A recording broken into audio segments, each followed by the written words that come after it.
Bueno, primero saludar a todos quienes están presentes hoy día, darles la bienvenida a quienes nos acompañan aquí en esta Biblioteca de Humanidades y Educación de la Universidad de Valparaíso. Queríamos destacar el lugar porque los anteriores encuentros, a mí me tocó uno anteriormente y entiendo que en otras ocasiones también se han hecho en otros auditorios. Hoy día se hace en esta sede que ha sido remodelada hace un tiempo y da también un ambiente de otra naturaleza, tal vez de más intimidad. Siempre la presencia de muchos libros da otra atmósfera y que tal vez facilita también lo que es el diálogo y la conversación y la reflexión, así que ha sido un lugar muy bien escogido. Saludamos a quienes están presentes aquí en la sala y también a quienes escuchan este encuentro a través de Radio Valentín Letelier en sus señales 97.3 FM, 94 AM y en el sitio web que es rbl.uv.cl. La Universidad de Valparaíso les da la bienvenida a lo que es la tercera jornada de diálogo para la democracia 2023, cuyo tema es Democracia en el Chile actual.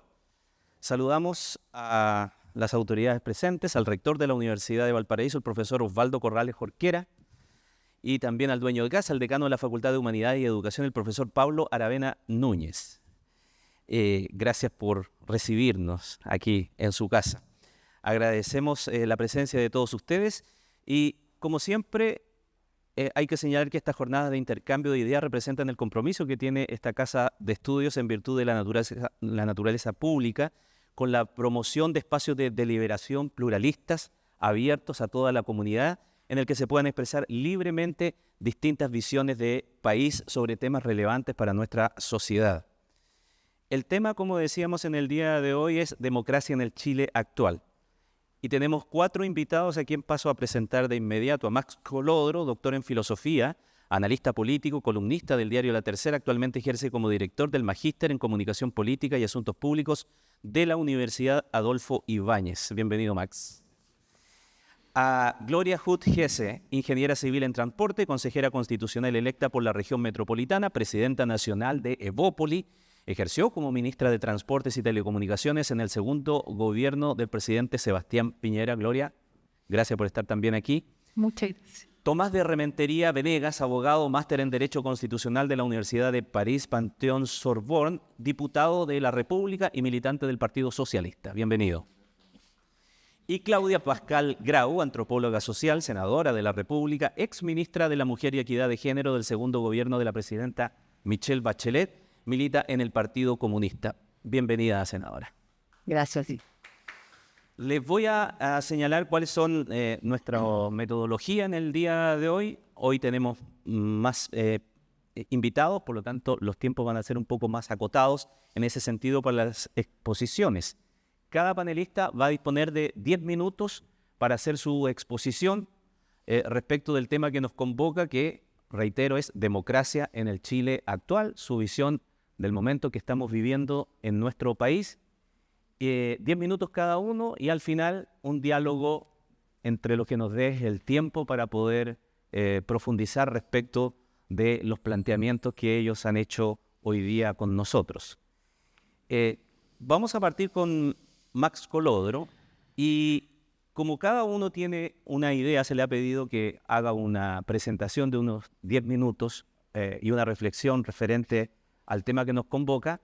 Sí, lo que yo voy a hacer es una pequeña introducción. Diría que es como una referencia, tal vez a una cita que hayan señalado respecto del tema que nos convoca, como para provocar la exposición de cada uno. Nuestros expositores, si quieren, me la toman y la recogen, o si quieren, no la toman y no la recogen. Solamente es un sentido didáctico. Ya, partimos con Max. Max, en su libro Chile indócil, huellas de una confrontación histórica, usted sostiene que las divisiones políticas persiguen a nuestro país desde la década del 60 y que bajo esa perspectiva, la llamada política de los acuerdos de los años 90 fueron sencillamente una excepcionalidad, algo que estuvo forzado por las condiciones históricas del momento. Una dinámica que acumuló tensiones y que se fracturó la noche en que Sebastián Piñera alcanzó su primera presidencia. Para usted entonces, y le doy la palabra, ¿la crisis de nuestra democracia debe entenderse en gran medida por la creencia de que la derecha postdictadura carece de legitimidad para gobernar? No, al contrario. Yo tengo la convicción de que el problema fundamental, hay muchos problemas en nuestro sistema político y en nuestro sistema social y económico. Estamos además viviendo un contexto a nivel global donde las democracias se han debilitado fuertemente. Pero nosotros tenemos una singularidad en nuestro proceso de polarización que, como digo, tiene rasgos universales, pero en el caso chileno tiene una particularidad muy singular. Nuestro eje, nuestro núcleo de controversias en Chile y de desacuerdos es la Constitución. Eso es algo inédito en el mundo. Tenemos procesos de polarización en Estados Unidos, a raíz del fenómeno Donald Trump, en Brasil, para qué decir lo que está pasando en Argentina y las elecciones que vamos a tener este fin de semana. En el caso chileno, la singularidad de esta controversia, de este desacuerdo que recorre a la sociedad chilena, es la Constitución. Es decir, las reglas del juego de nuestro diseño institucional, de nuestro régimen político y finalmente de nuestro modelo de desarrollo y de sociedad. Es ahí donde está planteado el punto central del desacuerdo. ¿Por qué sostengo que el momento, el punto de inflexión decisivo fue la alternancia en el poder? Porque yo creo que en el momento de la alternancia en el poder, es decir, después de 20 años de gobiernos de centro-izquierda, después del fin del término del ciclo de la concertación en el gobierno, se reinstala con mucha fuerza una discusión en Chile sobre dos cuestiones centrales que de alguna manera pareció que habían ido quedando despejadas o más bien debilitadas en el contexto de lo que fue la transición y los gobiernos de la concertación, pero renace con mucha fuerza a partir del 2010. ¿Cuáles son esos dos temas? Dos temas que en el fondo son uno solo y que es el que nos persigue y que nos convoca hasta el día de hoy. ¿Cuáles son las dos caras de la moneda? La constitución política, la legitimidad del orden institucional y el modelo económico, el modelo de desarrollo. ¿Son dos caras de qué moneda? De la herencia de la dictadura, de la herencia del régimen militar. Entonces, seguimos teniendo un desacuerdo de fondo respecto de ambas cosas. Ese desacuerdo se ha vuelto a profundizar a partir del año 2010 y estamos ahora, a partir del contexto generado por el estallido social, tratando de resolverlo. Decidimos, asumimos, aceptamos, unos con más entusiasmo que otros, pero finalmente hubo un acuerdo político-institucional que implicaba que íbamos a hacer un esfuerzo como sociedad, como sistema político, para encauzar este desacuerdo en torno a la necesidad de un cambio de constitución. Y estamos hoy día en una paradoja bien singular, bien inédita. El primer proceso constituyente fracasó. La mayoría de los chilenos rechazó en las urnas la propuesta que hizo la convención y ahora estamos frente a una segunda propuesta con una mayoría política completamente diferente a la que se expresó en la convención y eventualmente ante el riesgo de volver a repetir un fracaso. Más allá del resultado del plebiscito del 17 de diciembre, yo constato que no fuimos capaces de nuevo de ponernos de acuerdo en una constitución que lograra aunar, generar mínimos comunes desde el Partido Republicano hasta el Partido Comunista y el Frente Amplio. Ese esfuerzo fracasó, más allá del resultado que generen las urnas el día 17 de diciembre.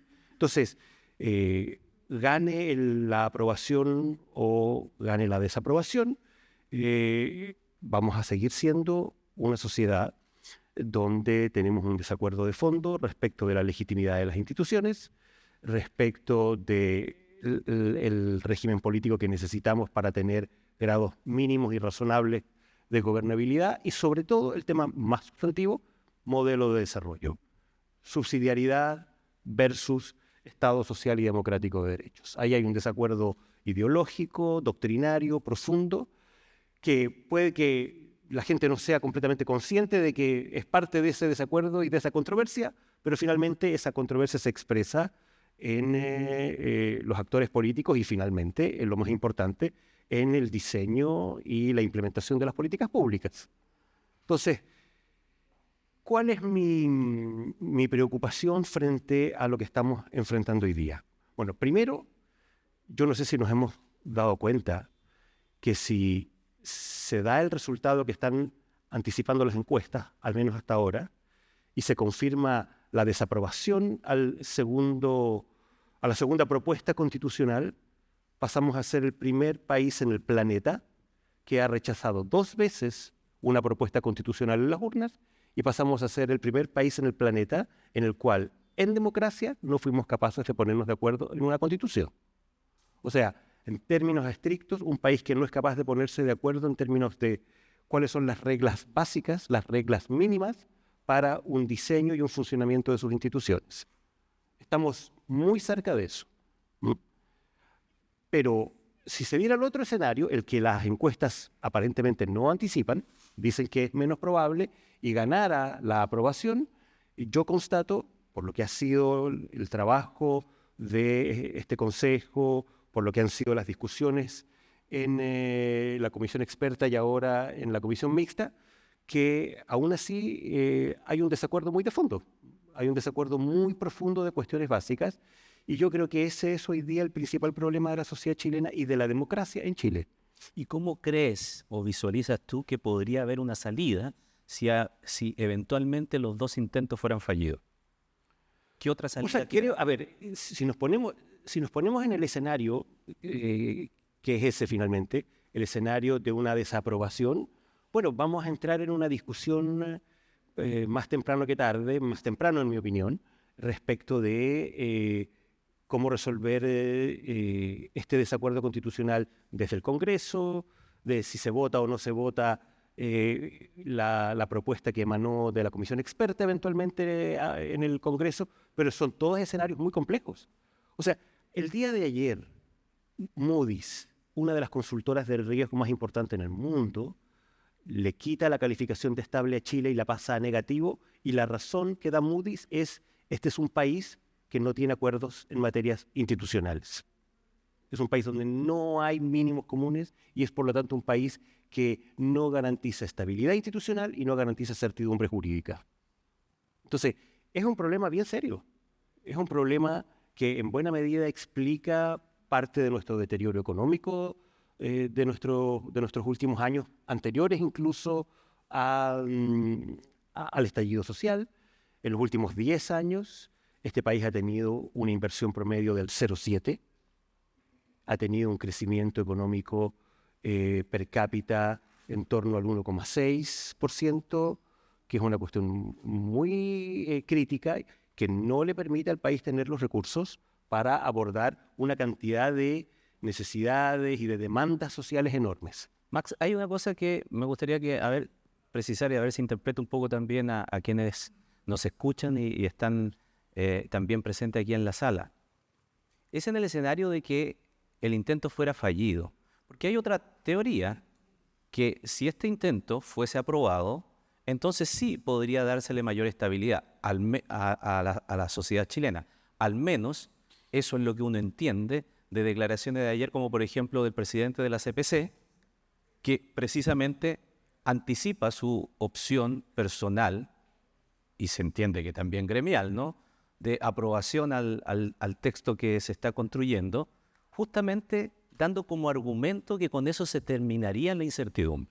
Yo estoy en desacuerdo con esa opinión y creo que vamos a escuchar a la senadora y al diputado y vamos a confirmar que si se diera el escenario improbable, el escenario que las encuestas no están anticipando, que es que ganara la aprobación, vamos a constatar si es que efectivamente se da o no se da el escenario de que el conjunto del sistema político y el conjunto de los actores en Chile asume que el tema primero de la ilegitimidad de origen de la actual constitución vigente, y el tema del diseño institucional y del modelo de desarrollo queda finalmente zanjado o no zanjado si es que llegara a darse el escenario del triunfo de la aprobación el 17 de diciembre, cosa que, como digo, lo veo muy difícil. Entonces, dos minutos para creo cerrar. que si uno mira las experiencias en el mundo de los países que han hecho transformaciones exitosas en las últimas décadas, confirma que hay dos cuestiones que son esenciales para que esos países hayan logrado pasar del subdesarrollo a ser países de desarrollo emergente. Me refiero a países como Taiwán, Corea del Sur, Singapur, Finlandia, Nueva Zelanda, Irlanda. Países que en las últimas décadas, en los últimos 30 años, han hecho cuestiones realmente extraordinarias. Consensos básicos en materia institucional, consensos profundos y básicos en materia de políticas públicas, lo que permite que esas políticas públicas se implementen en el mediano y en el largo plazo sin importar la alternancia en el poder y los cambios de gobierno, que son propios de la democracia, y un esfuerzo gigantesco en invertir en capital humano, desarrollo del conocimiento, de la tecnología y en educación. Aquí nadie ha inventado la pólvora. O sea, todos estos países, con todas las diferencias que tienen entre ellos, han hecho más o menos lo mismo y han tenido más o menos los mismos resultados. Nosotros no estamos haciendo de ninguna de esas cosas.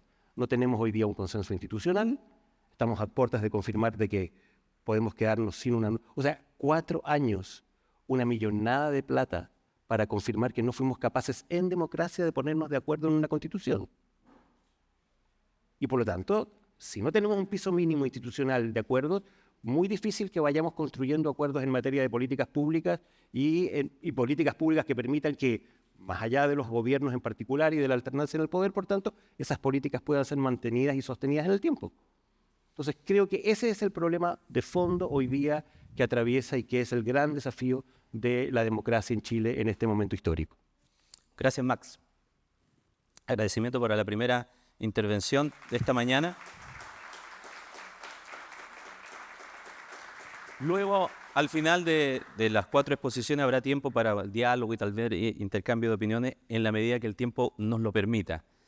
Vamos a seguir ahora con la senadora Claudia Pascual, que seguramente, lo he visto ahí anotando muchas cosas, tendrá alcances que hacer a lo expuesto por Max, pero yo también parto con una provocación de un hecho como el que nos convoca también a propósito de los diálogos, ¿no? Que son los 50 años del golpe cívico-militar. Senadora, el 12 de septiembre en el Senado se llevó a cabo una sesión especial en homenaje a Salvador Allende. Ajá. Usted intervino valorando la importancia de la democracia, pero también cuestionando fuertemente un comunicado público de esos días de la UDI, Ajá. que aseguraba que el golpe de Estado en Chile y la posterior masacre fue inevitable. A 50 años del golpe civil militar, decía usted, decir nuevamente que era inevitable no solo es un agravio a las víctimas y sus familiares. A nuestro juicio, dijo usted esa mañana, es una irresponsabilidad frente al país y la democracia. ¿Será posible entonces que haya otra circunstancia inevitable que justifique un nuevo golpe?, se preguntaba. Entonces, para comenzar esta exposición suya, yo le pregunto, ¿usted teme que no hayamos aprendido nada y que eso sea posible nuevamente en nuestro país, en el Chile de hoy? O sea, yo lo primero, a propósito también de lo que había pensado comentar, es que espero que no haya ninguna otra circunstancia que alguien quisiera intentar argumentar como la justificación de un nuevo golpe de Estado. Eso es lo que estoy tratando de expresar con esa pregunta, ¿no? Es que, ¿qué tendría que pasar para que de nuevo hubiera sectores de políticos de nuestro país que buscaran justificar un golpe de Estado, con lo que implica la definición de golpe de Estado, que es el quiebre institucional, etcétera, y lo digo a propósito también de, una cosa son las manifestaciones políticos sociales y otra cosa es el recurrir y el tener pronunciamientos y, digamos, ir a buscar, digamos, a las Fuerzas Armadas que intervengan, interrumpan, se cierre el Congreso, se instaura una dictadura como la que vivió Chile durante 17 largos años. Desde esa perspectiva, digamos, al mismo tiempo se dijera, bueno, comillas, como no nos gustaba el régimen anterior, se hace esto y todo el resto era inevitable, lo que vino y la salida. Yo lo digo porque creo que efectivamente a partir precisamente del 11, hay cosas que uno puede hacer de reflexión en materia de lo que fue la democracia hasta el 73, pero lo que hay después de la dictadura y el retorno a la democracia es un Chile con una democracia de muy baja calidad. Y lo digo a propósito de las determinaciones que dicen que hay democracias más potentes, democracias de alta calidad, ¿no? De que tienen no solo la democracia representativa, que yo creo en ella, ¿no? Pero que también combinan otros espacios de democracia como son la democracia participativa, la democracia deliberativa, con participación ciudadana, y eso no significa reemplazar el Parlamento ni reemplazar a las autoridades por elecciones populares, ¿no? Pero significa también hacer converger visiones y distintas metodologías de participación que permitan hacer más ricos los debates y, por supuesto, las definiciones. ¿Por qué planteo esto? Porque efectivamente me parece que Chile ha ido desde el año 90 en adelante mejorando su democracia en materia de incorporar procedimientos de participación ciudadana, pero sin embargo tenemos una alta demanda que no solo se expresó también como puntos a propósito de lo que ocurrió hace 4 años, sino que se ha ido expresando durante todos los últimos 30 años de por qué no se nos convoca también a deliberar y no solo a elegir representantes, ¿no? ¿Por qué no se nos convoca en los distintos ámbitos, digamos, ¿no? No lo digo solo a nivel nacional, lo digo también cuando lo piden los vecinos y las vecinas frente a sus consejos comunales, frente a los consejos regionales, etcétera. Entonces, desde ese punto de vista, siento que nuestra institucionalidad democrática, obviamente al estar con, como lo decía Max, con la Constitución, que tiene no solo la ilegitimidad de origen, es que lo que tiene más complejo es que declara ideas inconstitucionales. Y yo estoy de acuerdo que mis ideas, como militante comunista, como militante social y política que siempre he sido, puedan no ser las ideas de la mayoría, pero tengo derecho también a que alguna vez pueda yo expresar y que éstas puedan ganar también posiciones y jugar el legítimo juego de la democracia, de minorías y mayorías, y no que se me declare todas mis propuestas desde un principio que son inconstitucionales.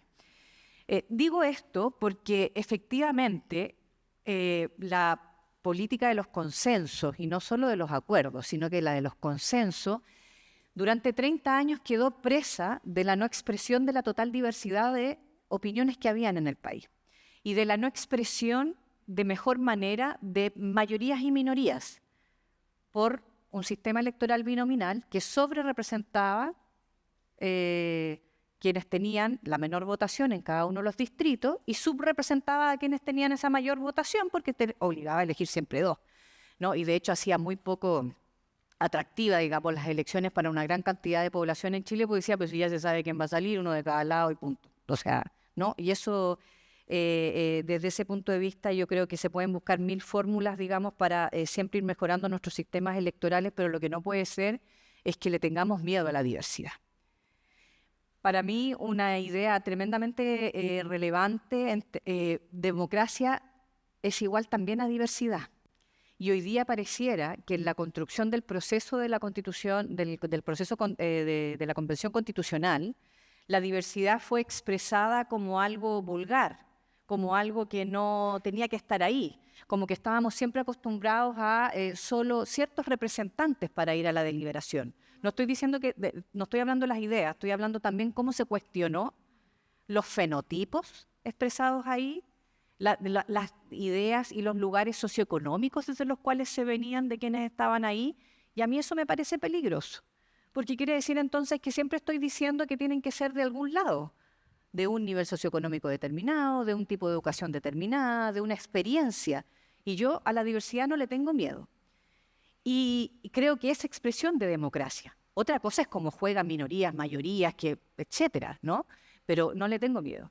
Y creo que hoy día el proceso constitucional, comillas, pasa a otro extremo, que es limitar a tal punto la diversidad que profundiza en los peores aspectos de la actual Constitución.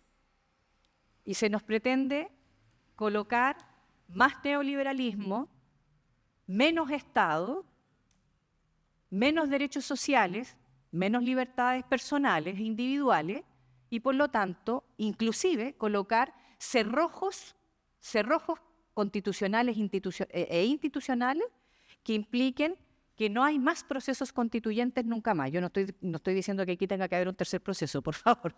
Creo que no estamos el horno no está para esos bollos, como diría mi abuelita, pero lo que sí quiero plantear es que no puede existir una constitución que nunca permita modificaciones. No sé si me explico. O sea, eso es lo que no tiene ningún sentido. Entonces, desde ese punto de vista, yo siento que, claro, pues, yo quiero agarrarme de algo que decía Max, que me parece súper importante. No puede haber definiciones, por ejemplo, que digan si este proceso constitucional segundo va a fracasar, vamos a estar siempre en la incertidumbre y que eso finalmente no es lo que dijo Max, por si acaso, sino que solo lo que... y por lo tanto que desde esa perspectiva entonces yo tuviera que creerle y adscribirme a la idea que está diciendo el presidente de la CPC de decir es mejor aprobar porque esto sí queda certeza, ¿no? Esto para la incertidumbre. Yo difiero muchísimo de esa conclusión. Sí, claro, la única certeza que da es que se termina el proceso, pero no da ninguna otra certeza, porque lo que hace es precisamente profundizar en los aspectos más negativos de la actual Constitución, que son lo que han hecho crisis durante todo este tiempo. Porque, ¿qué es lo que pasó también en estos 30 y tantos años? Es que efectivamente empezó a aumentar los derechos, la conciencia sobre los derechos sociales, la conciencia sobre que es posible llegar también a otros modelos de desarrollo económico sin perder el mercado. Yo creo que tiene que existir mercado, pero no creo en la sociedad solo de mercado. No sé si me explico. Entonces creo que hay situaciones... Bueno, esas ideas empezaron a surgir, pero también con... Y esa es la contradicción, creo yo, tan brutal, tanto para las ideas progresistas como para la contratación de nuestra sociedad, es un aumento de la conciencia en los derechos sociales, pero con un aumento profundo y muy enquistado en nuestro ethos nacional, que es el individualismo. Y por lo tanto quiero derechos sociales, pero ustedes verán cómo se las dan al resto. Lo importante es que me llegue a mí. Perdonen que lo diga así de bruto, pero así es.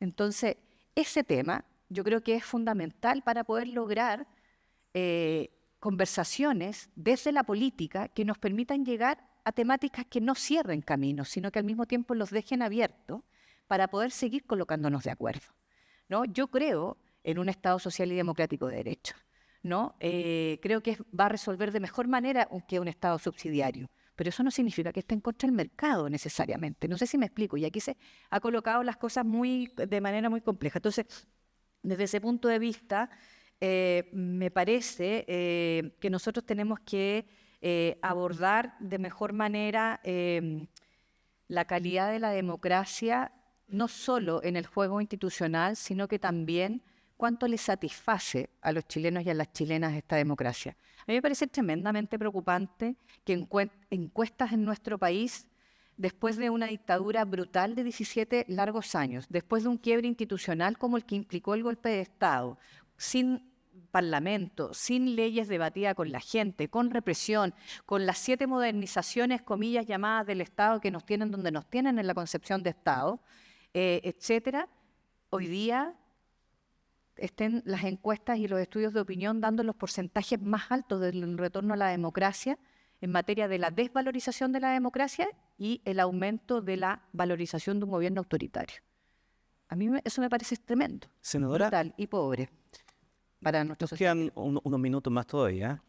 Y para ir cerrando, una precisión o más que una pregunta, una precisión. Usted le escuchaba atentamente y señalaba que, claro, que la democracia, desde recuperarla, ha avanzado hacia más grado de participación, pero que la democracia evidentemente no solamente elegir autoridades, sino que también participar en el proceso deliberativo. Alguien que nos está escuchando en este instante podría decir, la senadora tiene toda la razón, pero hubo un proceso en donde la ciudadanía se le llamó a deliberar, como fue el primer proceso constituyente, y justamente provocó una desafección con esa deliberación. Usted ha dicho que eso estuvo lleno de ciertos fenotipos, ¿no es verdad?, que a usted le parecen que fueron muy preocupantes. ¿Fue ese el problema? Para no mezclar las situaciones de punto de vista de una posición tal vez muy discriminadora respecto de que otros se puedan sentar. Porque después de eso, curiosamente, nadie quería expertos y después todos pedían expertos.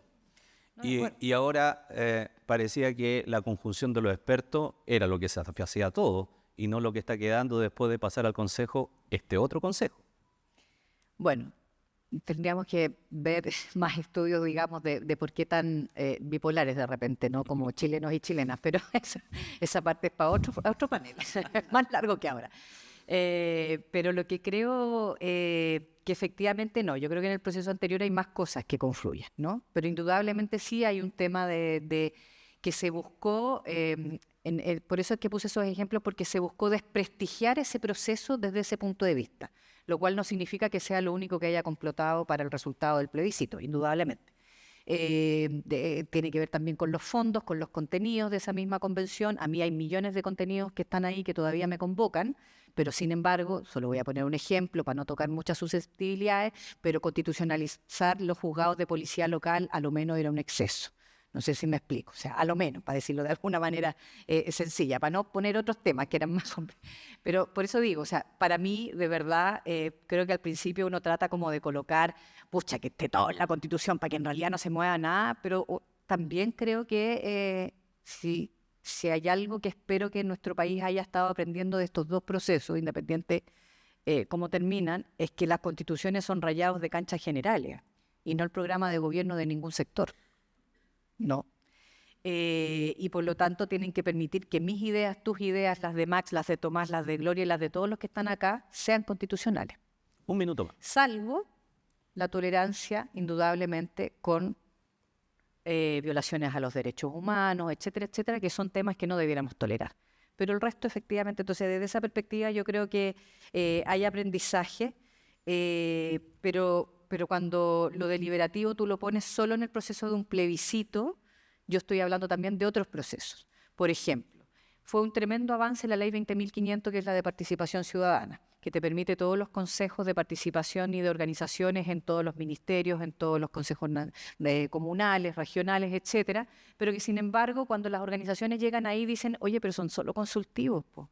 Y lo que decimos aquí queda a voluntad del resto si nos toma en cuenta o no. Entonces, ¿en qué minuto pasamos a tratar de hacer esa conversación que permita convencer a ese otro que está tomando decisiones de que tome en cuenta los puntos de vista y que trate de resolver lo que le estamos pidiendo? ¿Me explico? Entonces, la deliberación va más allá de solo un plebiscito o un referéndum en torno a un proceso determinado, creo yo. Y desde esa perspectiva siento que debiera ser más cotidiana en nuestra práctica democrática.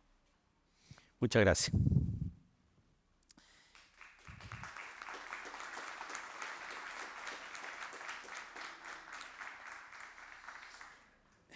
Corresponde ahora su exposición a Tomás de Rementería.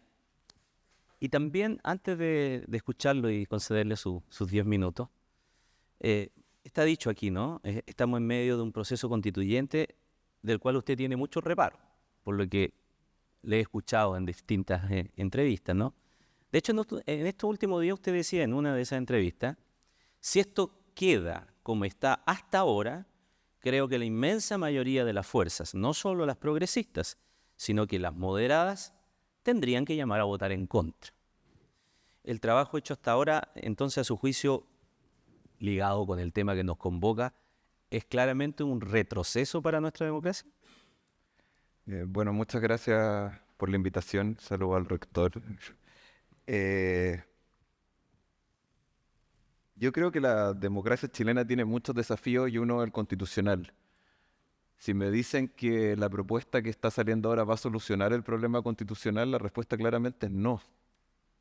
Que es la cuestión, los nudos constitucionales se solucionan precisamente por lo que, bueno, Claudia y Max señalaron algo.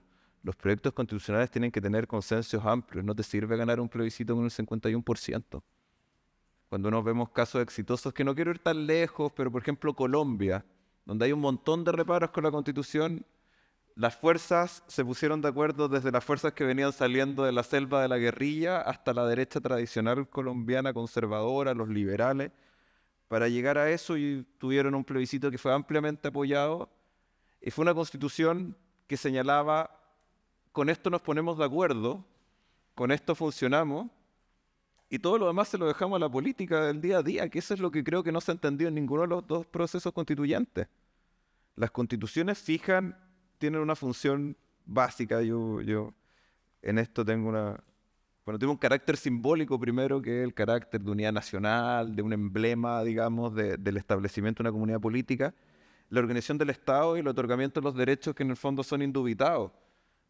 Pero creo que en los dos procesos han pensado que es más escribir un programa de gobierno en ciertas cosas.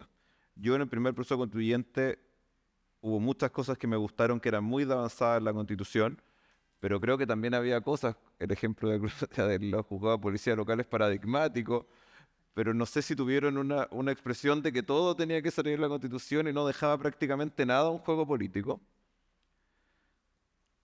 Y en el proceso constituyente actual creo que también hay mucho de eso. Que estén las contribuciones en una constitución es una cuestión rarísima. Se me ocurre que un impuesto metido en una constitución es una cuestión que... yo fui profesor de Derecho Constitucional, estudié esto. Me parece que no hay un impuesto en una constitución en ninguna parte en el mundo. Y que señala omitir un impuesto, ni siquiera fijarlo. Entonces, porque es muy raro, está en la constitución que no se van a omitir los impuestos territoriales, pero los crea la ley. Entonces tenemos ahí una complicación. Este texto constitucional también quedó poco coherente, igual que el anterior en muchas cosas, porque precisamente trataron de hacer un patchwork de ideas de ciertos sectores políticos. Y entonces cuando sumaban a la vaca sintiente la vez pasada con el maritorio, de los juzgados de policía local y la eliminación del recurso de protecciones, ahora como cambian la forma en que se escribe la protección de la vida del que está por nacer, como para ser más complicado, dejar ahí un manto de duda con las contribuciones, con la privatización de ciertos espacios públicos, con un Estado subsidiario reforzado, pero que se contradice con un Estado social democrático de derecho que está en las bases. Entonces la falta de coherencia es total. Entonces, si me preguntan a mí cuál es mi objetivo como ciudadano y como político que soy, es que se solucione el problema constitucional. Porque creo que solucionar el problema constitucional yo tenía que anotar una serie de otros problemas que se vienen, pero cerremos este problema constitucional y después solucionemos un montón más. Y creo que esa serie de otros problemas también tienen influencia en por qué no se ha dado el sistema constitucional. O sea, hay problemas que son de larga data, pero por ejemplo, el populismo y la pérdida de digamos, la valoración de la democracia, que también hablaba Claudia, ha significado expresiones en los procesos constituyentes. O sea, por ejemplo, una faceta que vemos ahora, como fue un populismo en cierto momento, en otro sentido un populismo identitario, de borrar ciertas cosas que eran contraculturales con la cultura chilena, hoy día lo veo marcadamente en el populismo penal. Tenemos una crisis de seguridad, entonces, ¿qué genera el mundo?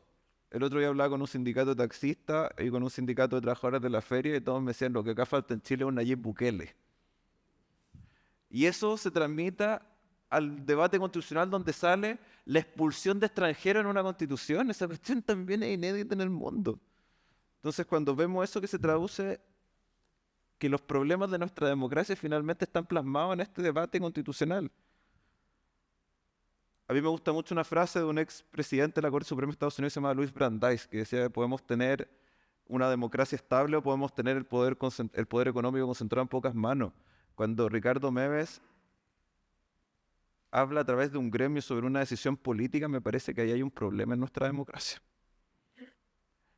Y lo vemos porque la democracia chilena tiene problemas porque habían empresarios que escribían leyes en Chile. Y esa cuestión no significa que yo esté en contra del sector privado. Vengo de un desayuno con la Cámara Chilena de la Construcción incluso. Pero el sector privado no puede escribir las leyes en Chile y menos dictaminar cómo va a apoyar o no apoyar una constitución. Esa cuestión sería dramática en un país donde la democracia se protege. Ricardo Meves como persona puedo opinar lo que quiera, pero sabemos su opinión no es la misma que la que tiene cualquier vecino de Valparaíso en la calle. Entonces, obviamente los problemas que tenemos como democracia se han traducido en los dos procesos constituyentes. Entonces yo digo ahora, yo estoy esperando hasta el final, yo valoro el trabajo de las personas que están ahí, pero yo tiro una frase y la vuelvo a repetir. A mí me parece que la actitud de la bancada republicana en la Convención Constitucional no dista mucho de lo que fue la lista del pueblo. De hecho, dije una frase que a mí me parecía que el consejero Luis Silva era como la consejera Elsa Labraña con corbata, y no le gustó mucho a Luis Silva, pero ¿por qué? Porque creo que ellos han considerado que la Constitución tiene que ser una serie de ideas que son intransables, cuando el término mismo de Constitución viene de constituere, de constituir una sociedad política a través de un texto o establecerla, y eso significa lidiar con esa diversidad y que no todo puede quedar en los estatutos básicos que tenemos.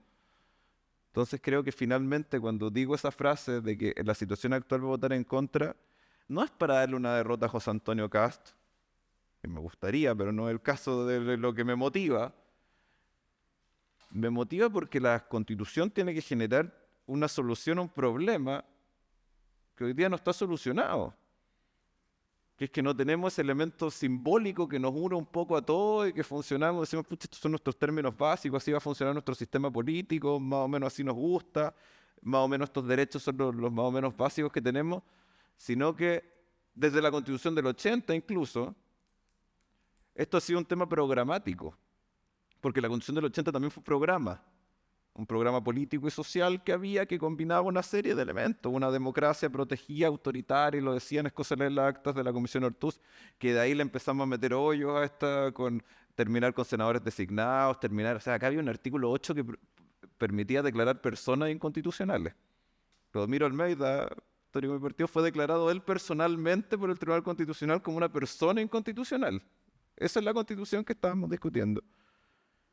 Entonces que después en 2 intentos volvamos a tratar de hacer un programa político y social más que un pacto social básico, y que después tengamos la arena política total para definir cómo va a ser el sistema de pensiones, cómo va a ser el sistema de salud, cómo va a ser el sistema, cómo va a funcionar el sistema financiero, si vamos a pagar o no contribuciones. O sea, a mí me parece que eso en una constitución es una locura, pero...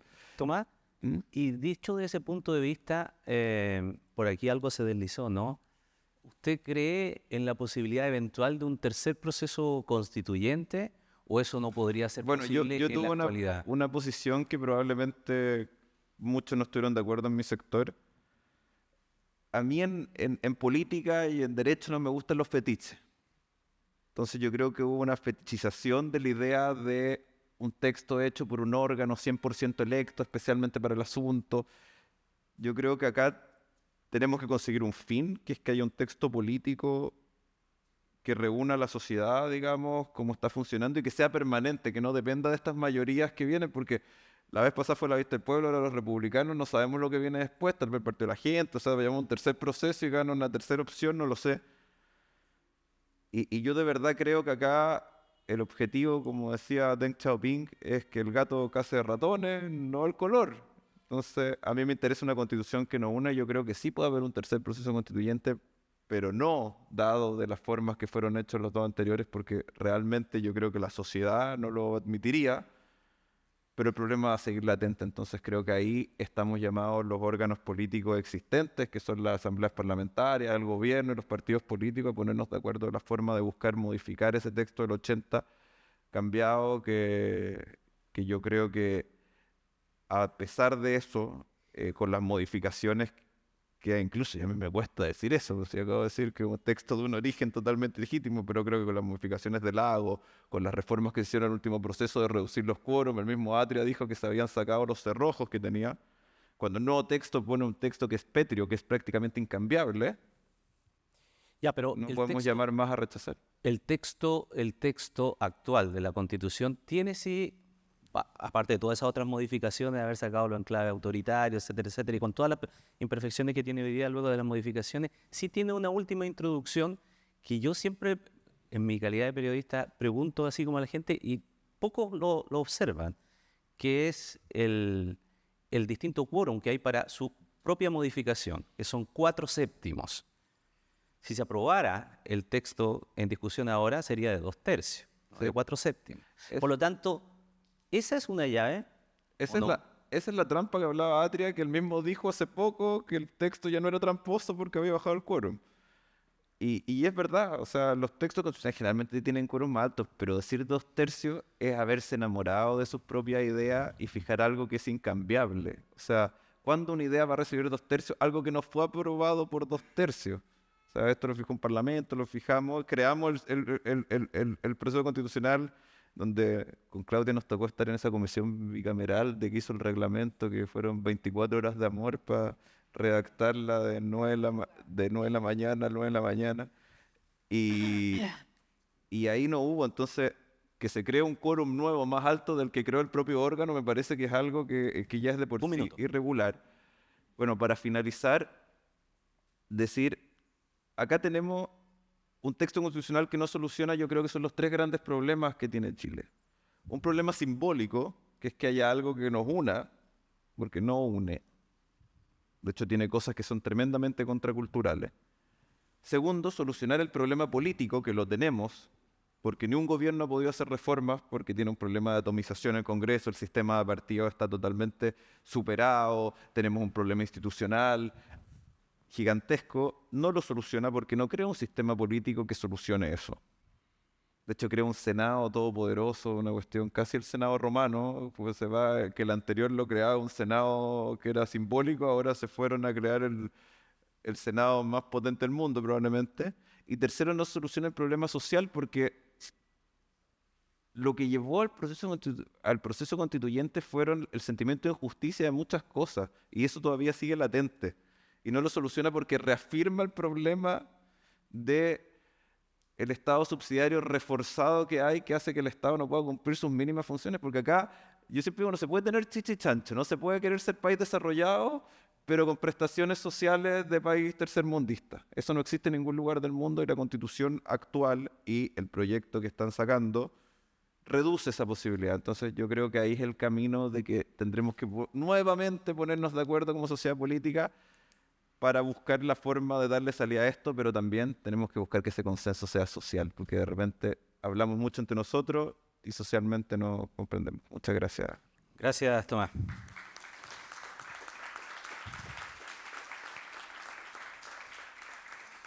Bueno, corresponde el turno entonces a nuestra cuarta invitada en el día de hoy, Gloria Hood, que justamente es parte de este proceso de redacción de esta nueva Constitución, así que seguramente tendrá muchas cosas que decir al respecto, y lo he visto que también ha tomado ahí nota de muchas de las cosas que se han señalado. Pero en esta partida, y para ofrecerle la palabra también, Gloria, yo también quiero hacer un alcance respecto de también este año que nos convoca, ¿no? Y de allí escucharla. Sin Allende no hay Pinochet. Esa es una de las frases con la que la derecha ha intentado justificar el golpe de Estado del 73 y también la posterior dictadura.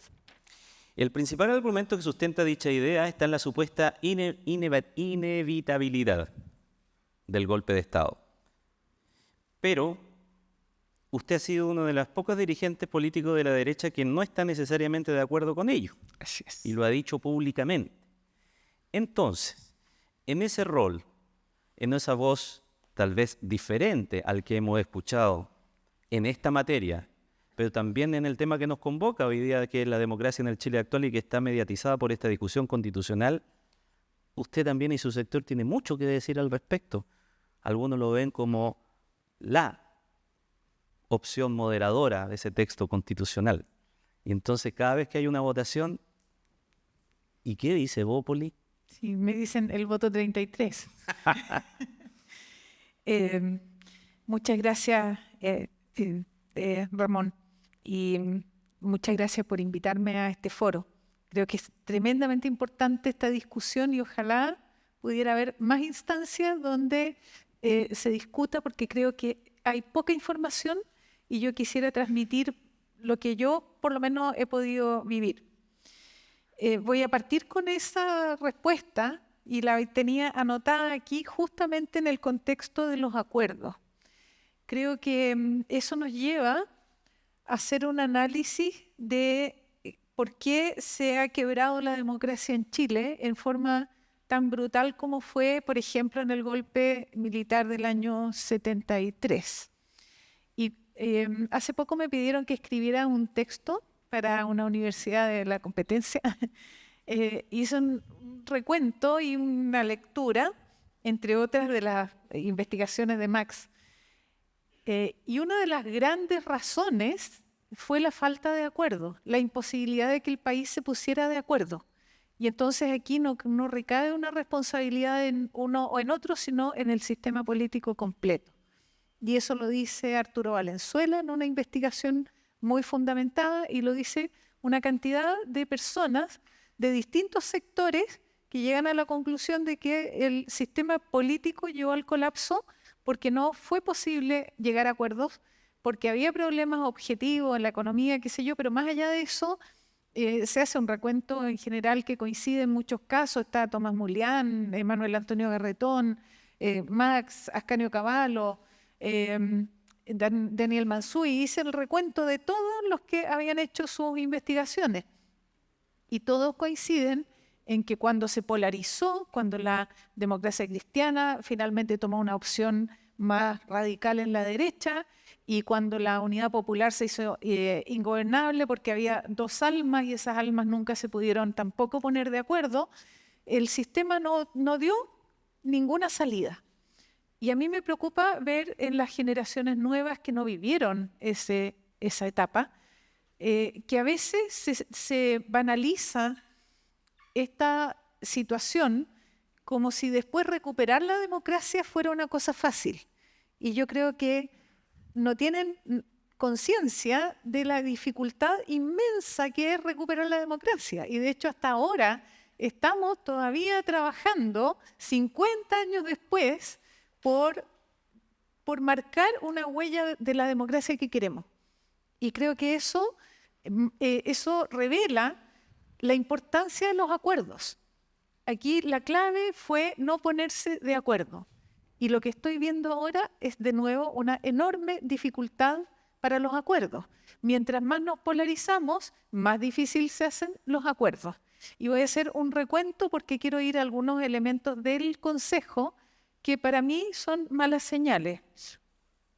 Quería en mi resumen, bueno, como estoy en número 4, anoté montones de cosas, pero ordené aquí las que quisiera marcar primero. Primero, que es la legitimidad de una constitución y de todo lo que uno escucha y lee. Yo rescato dos elementos que hacen legítima una constitución, aparentemente. Una es la legitimidad legal, el hecho de que pasó por todas las etapas de validación, la firma del presidente, en fin, que existe como documento que nos rige. Pero la otra es el afecto popular, es el hecho de que refleja el país que queremos mayoritariamente. Y eso ha sido difícil. Yo creo que ahí hay una dificultad de haber encontrado un punto más de visión más amplia. Además, tenemos que tener en cuenta el contexto, y es evidente que estamos en un contexto en que no es fácil para las personas encontrar el camino político que lo refleje mejor. Y la evidencia está dada por las votaciones del proceso constitucional anterior y que fueron, uno podría llamar casi que de extremo a extremo, pensando en que hay alguien que le va a resolver la expectativa que tiene, y en un contexto distinto. En este último yo creo que se mezcló de manera muy fuerte con la expectativa de seguridad. Entonces el grupo que ofreció más seguridad, llegó a haber encuestas donde se prefiere, y creo que ayer salió otra, donde nuevamente aparece que la gente valora menos la libertad que la seguridad. Y yo lo encuentro dramático eso, sobre todo siendo un partido de derecha liberal, donde la libertad es nuestra bandera de lucha. Creo que eso muestra que hay elementos de actuación y de decisión de la mayoría ciudadana que están en un estado de, podríamos llamar, de desconcierto, de preocupación, de miedo. Cuando uno está dispuesto a sacrificar libertad por seguridad, quiere decir que se siente muy inseguro. Y eso puede condicionar las decisiones de cosas que afectan a las generaciones futuras, como es la decisión para votar o no un nuevo texto constitucional. Entonces es una situación bien compleja, y ya la describió Max también en su impacto económico, en un momento en que tenemos una proyección de crecimiento cero, en el mejor de los casos, de posible desempleo. Tener además estos escenarios no ayuda. Quisiera también en otro punto, marcar la democracia, que es el tema que nos convoca, y los riesgos para la democracia. La democracia está en riesgo en el mundo. Hay una organización que a mí me encanta que se llama Institute for the Future, y ellos hacen proyecciones del mundo futuro en distintos ámbitos, desde cómo van a jugar los niños en el futuro hasta cómo se van a gobernar los países en el futuro. Y acaban de publicar un documento que se refiere a la democracia y hacen un recuento de cuánto va creciendo la amenaza a la democracia, de la cantidad de países que están en democracias perfectas versus los que van avanzando a democracias imperfectas o no democracia. Y qué cosas, qué dinamismo, qué dinámicas sociales son las que están movilizando en esa dirección. Nosotros damos por sentado que ya recuperamos la democracia y vamos a seguir en democracia. Y eso hay que cuidarlo. Esto no es gratis. Y volviendo a la libertad, en la cuña que me pidieron lo mencioné porque me parece muy importante. Escuché a alguien decir, la libertad tiene enemigos y hay que cuidar la libertad, hay que trabajar por ella. Lo mismo la democracia. Después quería marcar algunas cosas positivas. Tenemos 2 procesos constitucionales que han sido bien importantes, bien radicales, muy marcadores para las personas. Y en ambos yo creo que hay algunas cosas que yo creo que vale la pena rescatar, y es que se ha mantenido el camino institucional. Yo creo que estuvimos muy cerca de perder la institucionalidad y hemos optado por el camino institucional. Y cuando hacemos el Acuerdo por Chile, donde me tocó trabajar con la senadora Pascual, y firmamos un acuerdo, y yo creo que ahí hay evidencia de que los acuerdos son posibles. Estaba desde la UDI hasta el Partido Comunista y fuimos capaces de ponernos de acuerdo en las 12 bases y en los términos del nuevo proceso constitucional. El origen es común en los 2 procesos, los objetivos también. Estamos tratando de resolver el mismo problema con otro grupo, pero es el mismo problema, que no ha cambiado nada de la demanda ciudadana. La composición también con elementos que en este caso están más estructurados, pero tiene una mayoría de personas electas por voto directo popular.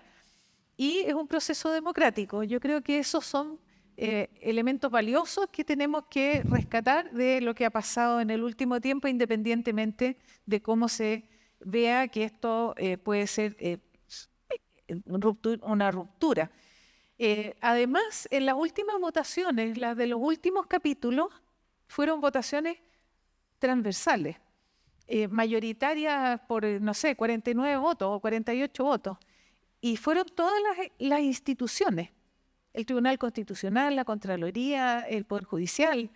Es decir, yo creo que todos creemos en las instituciones, ¿no? Y aquí, donde estamos topando, es en cosas puntuales, no es en la gran estructura institucional, y coincido con Tomás en que tiene un montón de cosas que no debería tener, y me voy a referir a ellas en un momento. Pero en el gran andamio institucional está quedando bien y ha sido aprobado por mayoría, porque yo creo que todos creemos en eso como el marco para poder desarrollar la actividad en el país. Después quería hacer un recuento de cómo ha ido evolucionando esto, porque también veo que se instalan algunas etiquetas que no son justas. Y, por ejemplo, lo que he visto en esto es que partimos con el Acuerdo por Chile. Yo creo que no tenemos que dejar fuera del proceso completo la importancia de ese acuerdo. En ese acuerdo se establecieron las bases, se definió la forma en que íbamos a funcionar. Todo lo que se estableció en ese acuerdo se ha cumplido rigurosamente, en forma y en fondo. Todo ha tenido como una seriedad en el desarrollo que yo creo que hay que rescatar. Y partió el trabajo con el borrador de la comisión experta. Ese borrador logró acuerdo unánime. Sin embargo, tiene deficiencias en algunas precisiones importantes. Y tal como dice Sebastián Soto, que es el vicepresidente de la comisión experta, dice, ese texto tiene buen lejos, pero tiene mal cerca, porque hay muchas cosas que quedaron más bien para lograr el acuerdo como una definición, pero son insuficientes para resolver el tema de fondo. Después llegó el Consejo, fuimos todos electos por voto popular, directo, y realmente creo que ha sido un buen grupo de trabajo. Yo me he sentido muy cómoda interactuando con personas de sectores muy distintos y todos nos sorprendimos con el resultado inesperado de una mayoría del Partido Republicano tan contundente. Son 22 personas de 50, después está la bancada de la UDI, que son 6, la bancada de RN Evópoli, que son 4 RN y yo Evópoli, y 17 del oficialismo. Así es que es evidente que hay un desbalance, no podría llamar desbalance, pero una preferencia, porque finalmente eso refleja la preferencia popular. Las personas votaron para que esto tuviera esa composición, y eso no lo podemos perder de vista. Cuando se dice que alguien está imponiendo su visión, está manifestando algo que no era misterio para quienes votaron. Y si las personas votaron libremente por la forma en que está compuesto, es parte de la democracia y es lo que tenemos que rescatar. ¿Qué ha pasado ahí? Y yo creo que aquí sí hay matices. Y es que, claro, teniendo la mayoría, partimos, y lo voy a decir tal como yo por lo menos lo he visto, con las enmiendas que subió cada grupo, y el Partido Republicano subió más o menos 400 enmiendas, y cuando uno las leía estaban muy marcadas en una identidad de ese partido, que es legítimo, con una dificultad importante a mi juicio, y es que el Partido Republicano en su ideario tiene elementos confesionales. Entonces sus propuestas tienen una carga valórica que, siendo legítima, y lo dijo Aldo Valle con mucha claridad, es legítimo tener esas posturas, pero no se pueden transformar en política pública. Y por lo menos a mí, yo he dedicado votos y esfuerzo a conseguir votos para que ese componente no sea parte de la Constitución. Y gradualmente se ha ido logrando. Y yo quiero dar fe de eso, porque el artículo 1, inciso 1, es decir, la primera votación, era muy simbólica, porque tenía todo ser humano es persona. Y esa frase era, además de muy comprometida con lo valórico del Partido Republicano, una amenaza para la ley de aborto en 3 causales. Y logramos conseguir 4 votos de abstención, con lo cual se rechazó. Eso mismo ha ido pasando en muchos de los artículos. Estaba lleno de citas a la moral y las buenas costumbres, que también se han ido eliminando. Hubo otra, por ejemplo, la propuesta para financiar la cultura, que decía que el Estado financia la cultura y apoya siempre que no rompa las tradiciones chilenas, la moral y las buenas costumbres de nuevo. Y yo iba a votar en contra de eso, porque encontraba el arte en esencia es transgresor. No puedes poner ese tipo de limitaciones, y se llegó a un acuerdo y se aprobó mayoritariamente. Está Miguel Litín ahí, que hizo también un trabajo, y se fueron así. Ese tipo de cosas se han ido eliminando, y el texto ahora tiene un mínimo, si es que tiene, de ese tipo de contenido, y yo quiero dar fe de eso, porque he sido activa votante para hacerlo. Entonces, ya, creo que es importante no poner etiquetas, no desprestigiar sin ver el contenido. Cuando se dice que aquí, en la Comisión Experta 2, que es la que funcionó después, hubo un cambio. La Comisión Experta no logró acuerdo y se vio una posición mucho más polarizada. Y yo lo critico porque creo que, dada la trayectoria y la categoría de los expertos, uno esperaría una mirada que priorice el interés general antes que la postura ideológica. Yo creo que eso es una cosa que ojalá ahora en la mixta, donde llegan algunos puntos muy específicos, se corrija. En la mixta están, por ejemplo, las cosas que tú mencionabas. Están las contribuciones, está la expulsión de los inmigrantes, otra cosa en la que en todas esas yo me he opuesto. La objeción de conciencia institucional, son todas cosas que yo creo que son los últimos componentes que tienen que ser corregidos. Con eso tenemos un ajuste al sistema político que hay que valorar. Realmente el nudo de esta Constitución es la mejora del sistema político y por razones obvias eso no va a ocurrir en el Congreso.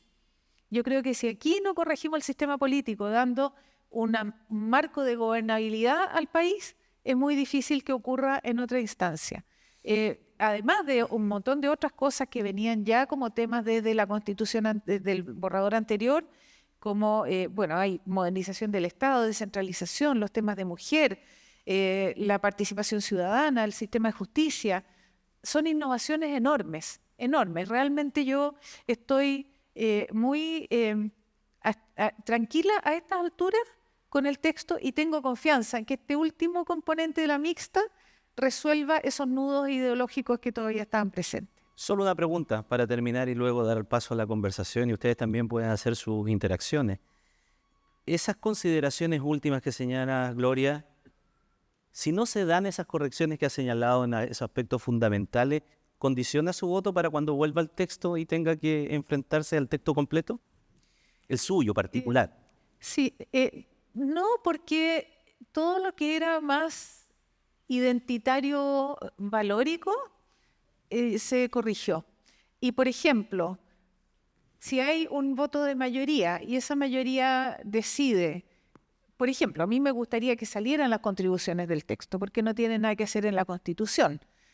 Pero si se acuerda por mayoría dejarlo, pero corrigiendo, que sea una política focalizada, en fin, creo que es un costo que yo estoy dispuesta a pagar por salvar el sistema político, que me parece que es el contenido más relevante que nos puede sacar del nudo en el que estamos y nos puede dar una perspectiva de estabilidad, de mucho más valor que el hecho de que estén las contribuciones, por ejemplo, en la Constitución. Muchas gracias.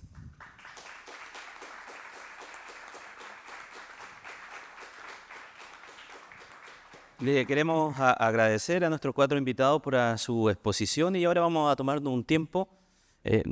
Han estado muy disciplinados, incluso con sus exposiciones bien sintéticas, para poder tener también algún tiempo para poder dialogar y conversar. Pueden preguntarse entre ustedes, igual yo soy nada más que el moderador aquí, nada más, pero entonces provoco solamente algunas cosas. Entonces, ahora no. Sí. Max, por ejemplo, ya que hemos estado y inevitablemente caímos en el tema de la redacción de una nueva constitución. El escenario más optimista para el oficialismo es que, dada la circunstancia como está, es que se mantenga entonces la actual constitución para poder después buscar una alternativa de modificación, ya sea en el Parlamento, con los nuevos quórum o de otra manera. Bueno, pero tú decías hace un tiempo que esa definición ya de tener que optar necesariamente por esa constitución que en algún momento el presidente Gabriel Boric dijo que era esa constitución de 4 generales, ¿no? Tú decías en una columna, ese rasgo muestra la magnitud de la derrota política y cultural que ha vivido la izquierda en este último tiempo. ¿Es una derrota de la cual no se recupera, según tu apreciación? No, en política uno siempre tiene tiempo y posibilidades de recuperarse. No, los muertos no existen en política. Lo que yo simplemente he constatado es que estuvimos en un proceso constituyente en función de una crisis social y política muy profunda y que si después de 4 años y después del fracaso de la derrota electoral de la primera propuesta, hoy día la izquierda y la centroizquierda están optando por el escenario de mantener la Constitución vigente después de 4 años, es porque las cosas han cambiado muchísimo y porque efectivamente ha vivido el mundo que apostó al proceso constituyente y que se la jugó por la primera propuesta, obviamente tuvo una derrota muy profunda y hoy día, en este contexto y luego de esa derrota y luego de lo que significó además la confirmación de la derrota producto de lo que es la elección de los consejeros actuales y de esta mayoría sorprendente del Partido Republicano, prefieren quedarse con la constitución de los 4 generales. Y eso es un cambio. O sea, si alguien me hubiese dicho que el Partido Comunista iba a terminar votando y el Frente Amplio por mantener la Constitución vigente hace 4 años atrás, cuando este proceso empezó, yo a esa persona le habría recomendado un buen psiquiatra. Ok. Senadora, después le voy a pedir que alguna puntualización del respecto de lo que tal vez escucharon de los otros panelistas. Pero, senadora, en su calidad de ex ministra de la Mujer y Equidad de Género, no puedo dejar de pasar el hecho de una discusión sustancial que ha habido en este proceso constitucional y que Gloria también abordó dentro de sus consideraciones y señala las modificaciones que también se lograron frenar, por decirlo de alguna manera, ¿no? Pero el hecho de que se haya cambiado sencillamente un vocablo respecto de la Constitución actual en la propuesta, ¿no? El famoso qué y quién. Se ha abierto toda una discusión respecto de si eso tiene consecuencias inmediatas o no, a su juicio.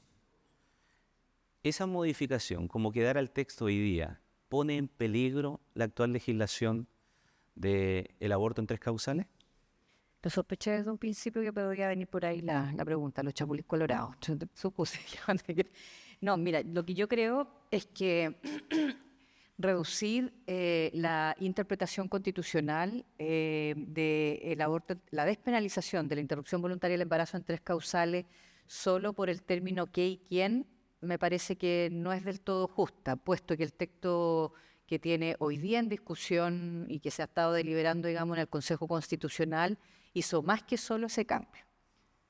Y quiero decirlo, porque cambia el fraseo en la actual Constitución, dice que está el derecho a la vida de las personas y el deber del legislador de proteger al que está por nacer. Ese fraseo en el nuevo texto no está así.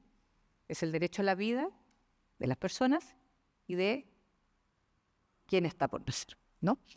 Entonces, ¿me explico? Ahí ya hay un cambio. Segundo, hay otro cambio que plantea y define a todo menor de edad, o sea, a todo niño como menor de 18 años. Y por lo tanto también ahí hay una situación que pudiera, no digo que es indefectiblemente, pero que pudiera también afectarlo. Y al mismo tiempo, el tema de la objeción de conciencia institucional, creo que efectivamente las 3 cosas, digamos, a lo menos, está generando un ruido bastante grande. Y yo quiero poner esto porque con este último tema, que no solo afecta a despenalización voluntaria en 3 causales, del embarazo me refiero en 3 causales, creo que institucionalizar y constitucionalizar y dar el derecho a la objeción de conciencia es abrir una caja Pandora bastante más compleja. No soy antropóloga con mi mejor esfuerzo por interpretar las leyes, no soy abogada ni de derecho constitucional como Tomás, pero tengo la sensación que eso es una caja Pandora para muchos otros temas, no solo para el aborto en 3 causales. Quiero ponerlo como ejemplo, el tema tributario. ¿Qué pasa si una institución dice yo soy objetora de conciencia institucional para el pago de tal o cual impuesto? Porque no quiero que con ese impuesto se financie la educación pública. ¿Qué le vamos a contestar al país? Entonces, a mí me parece que eso es bastante más complejo. Entonces, lo quiero decir porque no solo es peligroso con respecto a despenalización voluntaria del embarazo en caso de 3 causales, sino que también con respecto a otros ámbitos. Insisto que efectivamente los tribunales constitucionales son los que pueden deliberar, digamos, en estas modificaciones, pero creo que es la suma de cosas con la cual se fue construyendo este nuevo texto la que efectivamente pone en riesgo, digamos, ¿no? Indudablemente va a tener que venir, o sea, si esto fuera, tendría que venir un libelo constitucional en el tribunal, digamos, pero no sé, yo espero de verdad que como está hasta ahora, creo que a diferencia de lo que plantea Gloria, y creo que hay una cosa que rescato que dice Gloria que yo creo que, y lo quiero ligar con lo que dije al principio, en materia de la diversidad. Cuando uno no conoce a los otros y a las otras, genera debates y discusiones en los cuales también tiende y a veces trata como de, se tiende, aunque uno lo quiera, digamos, como a demonizar o a buscar la máxima diferencia con esos otros. Y sin embargo, cuando se encuentran en espacios de conversación, efectivamente, al menos mi política siempre ha sido tratar de buscar y de escuchar las argumentaciones y las propuestas, más que demonizar a un otro o una otra. Creo yo que el tema de la descalificación en el debate político, yo creo que enturbia mucho y ayuda mucho a la polarización en muchos ámbitos y a la descalificación, pero finalmente no nos ayuda a escuchar.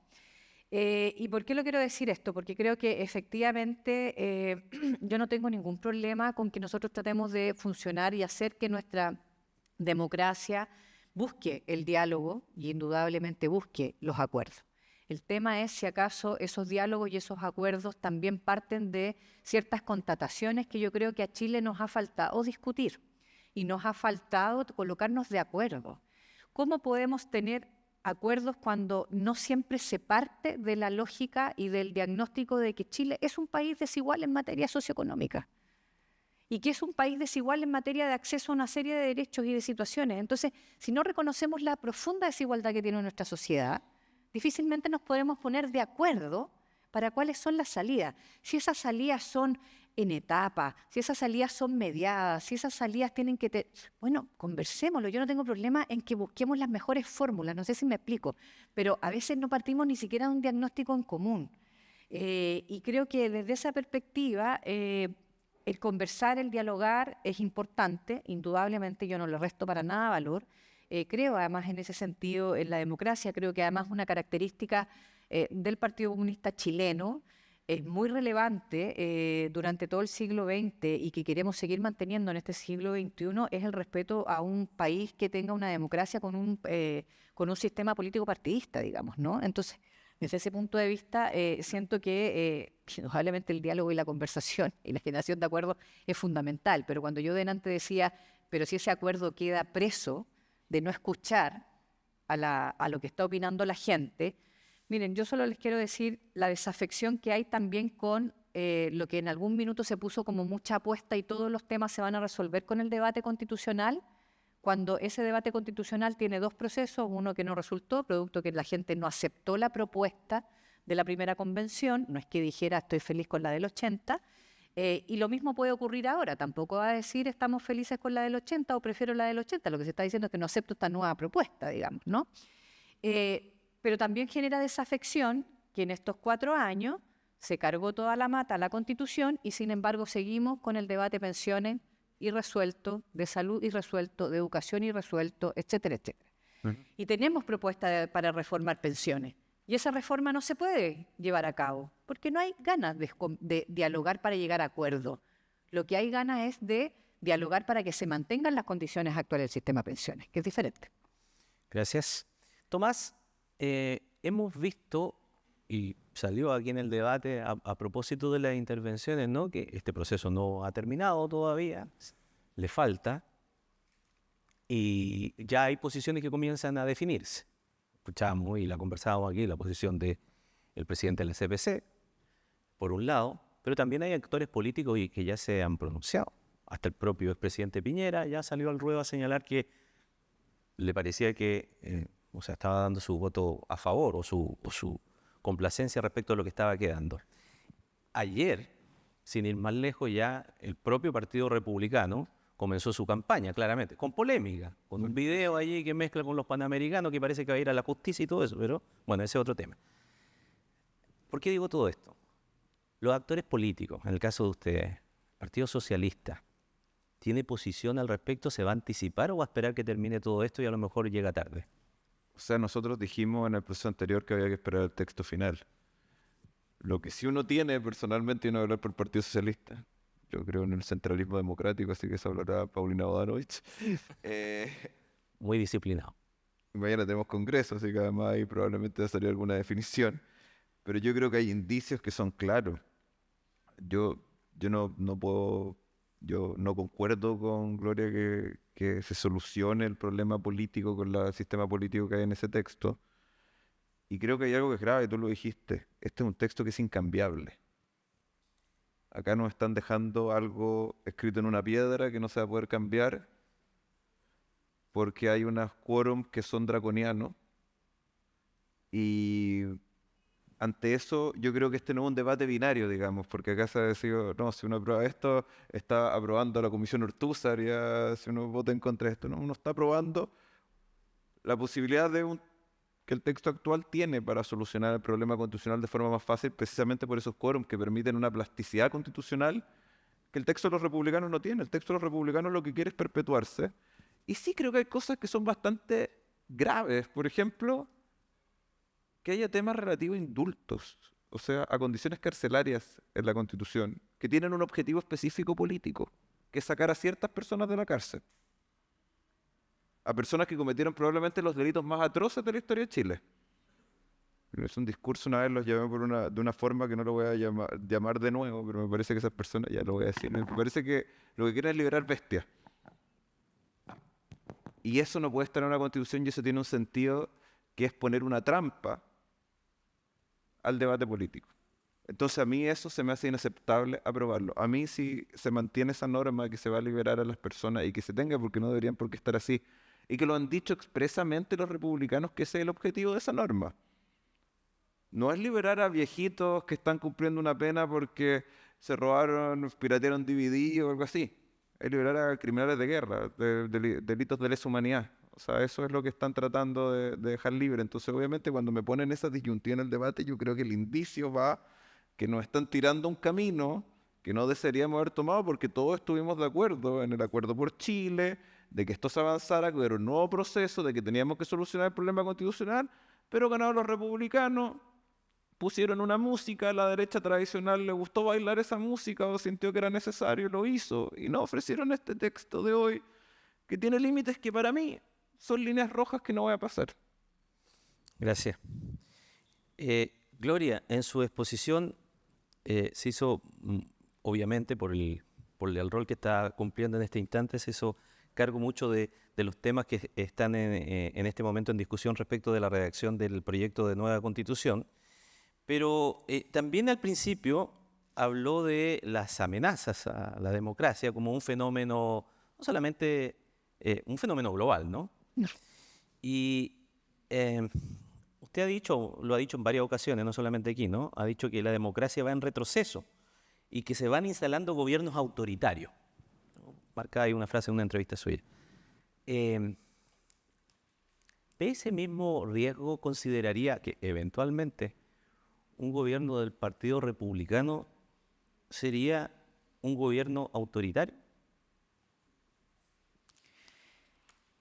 No es un misterio la postura del Partido Republicano y las simpatías con gobiernos que son más de corte autoritario. Y por eso yo he hecho una diferencia importante en el proyecto político o en una potencial alianza política, porque tenemos una visión distinta de lo que queremos ofrecerle al país. ¿Distinta e insalvable o conversable? Es que yo creo que hay cosas que no son fácilmente conversables. Podría de repente uno tener una estrategia electoral de algún acuerdo, pero no como ni siquiera para ir en listas unidas. Nuestra postura ha sido de diferenciación porque efectivamente no compartimos la propuesta política de ellos. Creo que tienen un corte mucho más duro. Ellos han marcado su afinidad con gente, por ejemplo, presidentes como Bolsonaro, con regímenes que son duros y con dentro del sistema democrático, pero usando formas de gobierno y propuestas que son, a nuestro juicio, limitantes de libertades. Y creemos que eso, por lo menos, no nos refleja. Aparte de eso, y creo que hay un riesgo. Cuando uno ve, por ejemplo, lo que está pasando en Argentina, cuando decimos que la fragmentación política es una situación circunstancial, es una situación que nos lleva a esa polarización y a que las personas encuentren en esos partidos mucho atractivo. Eso en parte explica la votación que obtuvieron en mayo. Y el riesgo de polarización es grave y tiene malas consecuencias. Y en Argentina estamos viendo algo que deriva de eso, de un sistema político que ya está en un estado de colapso tan grande que la alternativa es Milei. Y yo por lo menos veo que eso es una demostración de que el riesgo está ahí, existe, es real, no es un invento, no es una teoría. Entonces me parece que nosotros tenemos que trabajar fuertemente y por eso le doy tanta importancia a la propuesta del sistema político. A mi juicio es relevante lo que se está proponiendo, el fortalecimiento de los partidos. Incluso hay cláusulas que a mi partido no lo favorecen. Un mínimo de 5% de representación, nosotros tenemos 4,8%. Aún así, yo defiendo esa cláusula, porque le da una contraparte representativa a quien esté gobernando. Tenemos demasiada fragmentación. Es imposible, y vemos en los últimos gobiernos lo difícil que se hace gobernar con 20 partidos al frente, con representación muy pequeña, con una lógica transaccional en que yo te doy el voto para cosas súper importantes a cambio de que tú me pavimentes el camino. Entonces, se distorsiona todo y eso trasciende a cosas tan importantes como lo que pasó con la comisión experta en la segunda etapa. A mi juicio, eso refleja también cómo la polarización política va más allá de lo que pasa entre el gobierno y el Congreso. Empieza a ser parte de la dinámica social. Cuando están en juego cosas tan importantes como la estabilidad del país, el bienestar de todos. Entonces, creo que sí hay un riesgo real. Y quería, no sé si tengo un par de minutos. Sí, por favor. Para tomar algunos de los comentarios que han hecho la senadora respecto a el riesgo del aborto en 3 causales. Yo no estoy por el aborto libre, lo he declarado, pero creo que mantener el aborto en 3 causales es muy necesario, es muy importante, resuelve situaciones muy dramáticas. Cuando uno mira, por ejemplo, las personas que han llegado por violación, el promedio de edad son 13 años y muchas de ellas violadas por sus familiares. Uno no puede imponer una carga de esa magnitud a una persona que tiene esa edad. Tiene que tener alguna salida y yo creo que por eso mantener el aborto en 3 causales es importante. No olvidemos, eso sí, 2 cosas. Lo primero, que esta ley descansa sobre un fallo del Tribunal Constitucional, de manera que tiene una fragilidad que va más allá de lo que se escriba en la Constitución ahora. Y lo segundo es que en la propia ley habla de interrupción del embarazo, es decir, asume que existe una persona embarazada de un ser humano. No desconoce eso. Entonces, cuando se habla del ser humano es persona, ¿por qué era tan importante? Porque al ser persona se le reconocen derechos.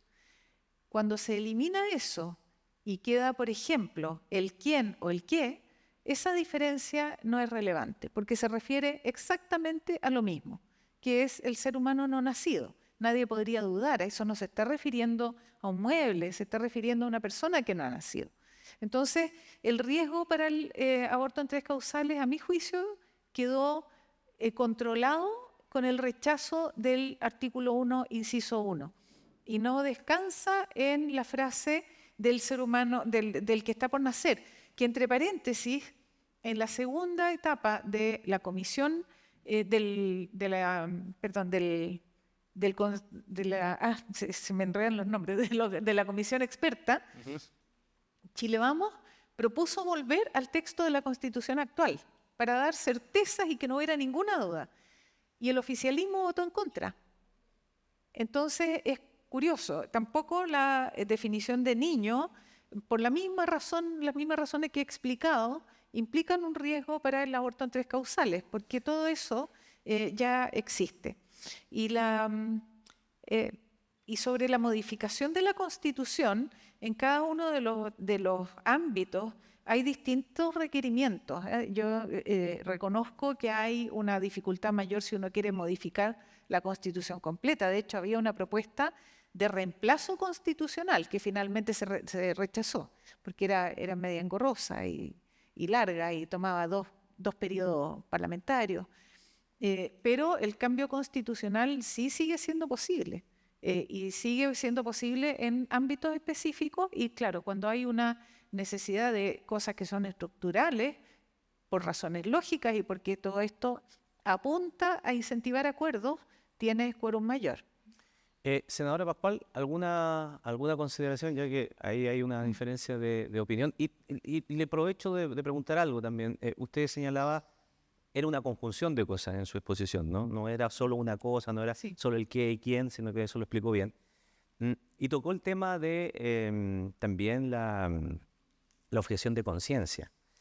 Algunos plantean que ese no es problema, los que defienden lo logrado hasta aquí en el proceso constituyente, porque para eso ya hay un dictamen del Tribunal Constitucional y colocan el ejemplo famoso de la clínica de la Universidad Católica y que por lo tanto eso ya está resuelto desde ese punto de vista. ¿Por qué sería distinto tal vez a su juicio o sería más preocupante? Porque en la Constitución actual ni en ninguna de las constituciones de Chile de antes ha existido la objeción de conciencia institucional, garantizada por la Constitución. Porque las instituciones no tienen conciencia. Pueden tener idearios. Yo coincido con eso, totalmente. Pueden tener idearios, pueden tener misiones, pueden tener búsqueda pero no tienen conciencia como las personas. Entonces, eso es lo complejo, ¿no? En el propio ejemplo que da Gloria, o sea, cuando uno discutió la interrupción voluntaria del embarazo, es obvio que está partiendo la base, digamos, de que es gestación de vida, digamos, ¿no? Y de vida de ser humano.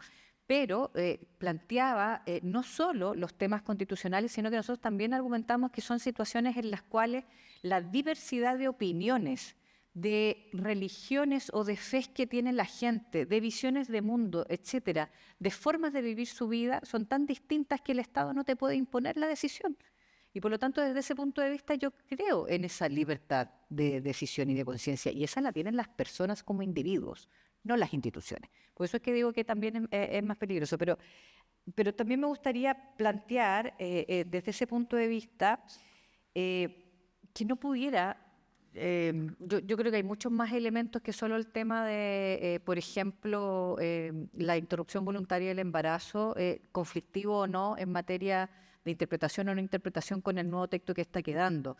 Aquí hay situaciones en las cuales, por ejemplo, se plantea que todo lo que habíamos avanzado hasta ahora en nuestra democracia en lograr entender y que en ningún caso debe minar el papel que juegan madres y padres o los abuelos, las abuelas, los tutores legales sobre los niños, las niñas y las adolescentes, pero reconocer que son sujetos y sujetas de derecho, y aquí se dice que vamos más atrás que lo que hemos logrado avanzar en las legislaciones en materia constitucional. Entonces, yo de verdad lo digo porque esto no es solo un problema de...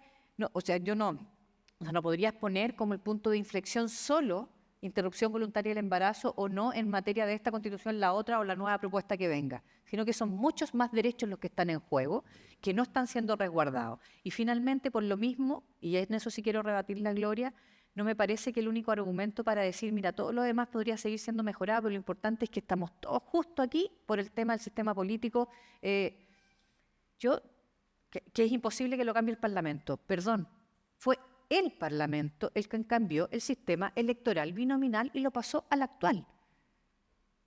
Y la culpa de que se hace más dificultoso tener un sistema político, una democracia, un Parlamento que llegue más a acuerdos, no es numérica. Perdonen que se los diga, el Senado tiene 50, ni aunque tuviera 38 estaría pasando las leyes porque el problema es que no están los acuerdos para avanzar en las materias, no en el número del cuerpo colegiado. Entonces, el problema no es que la Cámara de Diputados tenga 155 diputados, tampoco a lo mejor que tuviera 120, el problema era cómo se elegían los 120, ese es el problema, no es el número, es qué es lo que te permite definir la diversidad y cómo llegan ahí, ¿no? La fragmentación de la política, bueno, para mí es reflejo del individualismo, es esta lógica transaccional que se dice, o del pirquineo de voto, es parte del individualismo, es parte de las cosas superficiales que tiene hoy día nuestra sociedad y que nosotros debiéramos discutir. ¿Por qué, lamentablemente, para mí, es mayoría el Partido Republicano en el Consejo Constitucional? Porque hace mucho rato que tenemos en nuestro país falta de formación política, no partidista, falta de formación política en la agenda pública del país, porque cuando llegamos a las elecciones no se discuten ideas casi, salvo en los programas especializados, pero no estamos en... No, O sea, cuando era binominal era peor todavía. Los candidatos salían porque si eran lindos, no lindos, si tenían ojos de este color, si lavaban mejor la ropa, porque parecía que nos estuvieran vendiendo casi detergente en vez de propuesta. Entonces, tenemos un sistema que no debate sobre ideas. Cuando se cambió el sistema electoral binominal, se estuvo a punto de tener la posibilidad de votar por listas en vez de por personas. Yo creo que es una buena idea, fíjese. Yo creo que es una buena idea porque permite colocar en el centro, comillas, perdón por la expresión de la palabra media guerrerista, pero la batalla de ideas y no de los personajes en individual. Y por lo tanto también tener un control por parte de los partidos, en la buena lid, de sus ideas y no de que después que son electos, sus candidatos o candidatas, una vez electas, se les arrancan por la libre, pues. Muy bien. Si eso es el tema, digo yo. Tomás, muy brevemente, porque queremos cumplir el tiempo de la 1 de la tarde, no queremos pasar mucho, y terminamos con Max, para redondear también alguna puntualización. No, yo suelo decir que no puedo estar más de acuerdo con Claudia con el caso de la objeción de conciencia institucional. Y voy a decir un ejemplo. Esa misma niña de 13 años violada por un tío podría llegar al hospital de la Universidad Católica y le digan que tienen objeción de conciencia institucional, no le pueden hacer un aborto. Después la niña continuará con su embarazo y cuando ya se le notará la guatita, su colegio evangélico decirle que tienen objeción de conciencia institucional, que ella no siga estudiando ahí, que no puede seguir estudiando. Y así sucesivamente le podría pasar en millones de lados donde hay esa objeción de conciencia institucional. Cuando para mí eso está ahí, Gloria, no puedo decir que no es una línea roja. No estás de acuerdo porque yo voté en contra, justamente Pero por la misma razón. cuando dices que eso va a existir y es algo que se podría soportar. No, digo que no. Y yo o sea, me tú si refería a las tuviera la objeción de contribuciones. No. si el día de mañana el texto que sale tiene la objeción de conciencia institucional constitucionalizada, que algo, por decir la redundancia, que es un caso sui generis chileno que inventó el Tribunal Constitucional, que lo inventó de hecho un abogado que hoy día es el coordinador de la bancada republicana en la bancada, que es un gran amigo mío. Si esa objeción de conciencia institucional está en el texto, ¿tú seguirías votando a favor? Sí, no va a estar. Pero sí está. No va a estar. Es que ¿para qué me dice eso? Sí. Pero es que hoy día por está. lo menos la probabilidad. Hoy No. Está en discusión y lo más Hoy probable. está. No. Veamos El texto que llegó a la cuándo se mixta, cierra. en el texto que llegó a la mixta está. Por eso te digo que Entonces, si la eso probabilidad es que no me esté. pregunta, si volviera, ¿estarías a favor? Tengo que ver cómo vuelve. Es que en el fondo Pero es yo una voté en línea contra. roja. No, pero si uno puede votar en contra de muchas cosas, por ejemplo, votaste en contra de las contribuciones, pero dice que si están las contribuciones es soportable. Pero son distintos niveles de impacto y de No, pero te estoy preguntando otra cosa. identidad. Si es una línea roja para ti que esté la objeción de conciencia institucional. No, yo he partido diciendo en todas partes que un error garrafal es plantearse líneas rojas. Yo creo que cuando uno quiere un texto de consenso, lo peor que puede hacer es partir diciendo Yo creo esta es línea roja. Yo creo que en la vida hay líneas rojas. Por ejemplo, liberar a presos de Punta Peuco a través de la Constitución, en mi opinión. Pero absolutamente tú puedes tener tu línea roja y tú basta con que veas mis votaciones para que veas con qué cosas he estado de acuerdo, con cuáles no. Pero también es importante mirar cuál es el interés general y cuál es el riesgo para el país de seguir con una inestabilidad que No nos va a hay mayor perjudicar a riesgo todos. que liberar a criminales de lesa humanidad. No hay mayor riesgo que eso. Poner a personas peligrosas en la calle. ¿Tú has leído En el cómo- público de acá hay personas que tienen familiares de detenidos desaparecidos. Cuando les dicen que una línea no es una línea roja eso y es preferible algo de un consenso social, déjame decirte que no es por el bien del país. No, perdona, pero estás dando vuelta a la discusión. Primero, porque yo te desafío a que leas ese artículo con el leí. que yo no estoy de acuerdo. Yo también lo leí. voté en contra. Lo leí y vi el debate y vi lo que hablaban los republicanos, que queda en la historia de la Constitución y con eso se interpreta la norma. Pero déjame decirte que creo que una responsabilidad mínima que todos tenemos que tener, especialmente los que vamos a votar, es leer en rigor y con mente fría el texto. Esto bien. ¿dice o no dice lo que tú estás atribuyéndole al texto? Dice de que podrían liberar a las personas menores de 75 años. No lo dice, te lo niego rotundamente porque eso no está en el texto, no lo dice. Habla de régimen carcelario. No lo dice. Lo dice. Muy bien. No lo dice, no Claramente ahí hay una diferencia. porque Vamos a yo ir misma al me texto. preocupé de que eso quedara de Digamos, otra manera. contaría para la casa, para que hagan Pal saque su conclusión y lo lea y que entiende de aquello a partir de esta diferencia sustancial, sin duda. lo último, porque estamos en el tiempo. Don Max, usted partió, usted termine. Ok. Yo estoy completamente de acuerdo con la senadora Pascual en que el problema del sistema electoral y que uno de los problemas centrales del sistema político no puede ser reducido a una cuestión cuantitativa. Es un problema cualitativo. Pero también es cierto que cuando se hizo la reforma al sistema electoral del 2015 y pasamos de un sistema mayoritario a un sistema proporcional, no se analizó en profundidad las dificultades que iba a generar un sistema electoral corregido como el que se estaba llevando adelante con un sistema presidencialista. Y ahí hay un problema que la literatura comparada lo ha destacado y lo ha ratificado a lo largo de la historia. Y nosotros tenemos el problema de que tuvimos que tomar la decisión de pasar a un sistema que iba a privilegiar la representación por sobre la gobernabilidad, y hoy día nos damos cuenta que tenemos un serio problema de gobernabilidad y que, por lo tanto, si no corregimos, y lamentablemente si se rechaza este proceso constituyente, no digo que quiera que se apruebe, pero si nos quedamos sin reforma a la Constitución ahora, sin nueva Constitución, el sistema político se mantiene como tal, y por lo tanto el problema, el hecho de tener un sistema presidencialista que no conversa con el sistema electoral proporcional corregido, se va a mantener como un problema que va a afectar, como está afectando gravemente a este gobierno, que no logra construir mayorías en el Congreso, un parlamento muy atomizado en un contexto de mucha polarización. Y por lo tanto, ese va a ser un desafío pendiente y es algo que le va a terminar pasando la cuenta no solo al sistema político, le está pasando la cuenta al país en su conjunto. Muy bien, a Max Colodro, a Claudia Pascual, a Tomás de Rementería y a Gloria Hood, muchísimas gracias por haber participado en estos diálogos para la democracia. Al agradecerle su presencia, también le vamos a pedir al rector que le haga un presente a nuestros participantes, y le agradecemos a todas las personas que nos han acompañado en esta jornada y también a quienes nos han escuchado a través de la radio Valentín Letelier. Quedan 2 todavía ciclos más, así que quedan cordialmente invitados para lo que resta y será anunciado oportunamente. Muchas gracias.